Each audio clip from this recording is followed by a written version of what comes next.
Everyone, আজকে সন্ধ্যেবেলায় বসে থেকে বোর হয়ে যাচ্ছিলাম আর যা গরম পড়েছে কিচ্ছু ভালো লাগছিল না।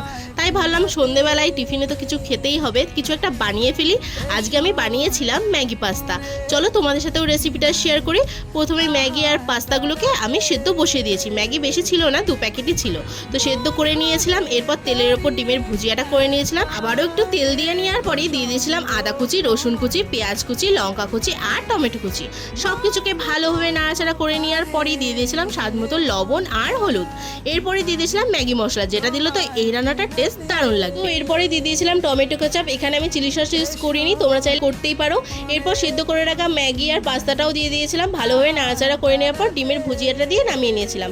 তোমাদের রেসিপিটা কেমন লেগেছে অবশ্যই কমেন্ট করে জানিও। আর তোমরা তাড়াতাড়ি এই ম্যাগি পাস্তাটা বাড়িতে বানিয়েও ফেলো। তো চলো, এখন আমার প্রচন্ড খিদে পেয়েছে, আমি এখন এটা খেয়ে নিই। তো আজকের মতন ভিডিওটা এই পর্যন্ত, দেখা হচ্ছে নতুন একটা ভিডিওতে। তো আজকের মতন বাই।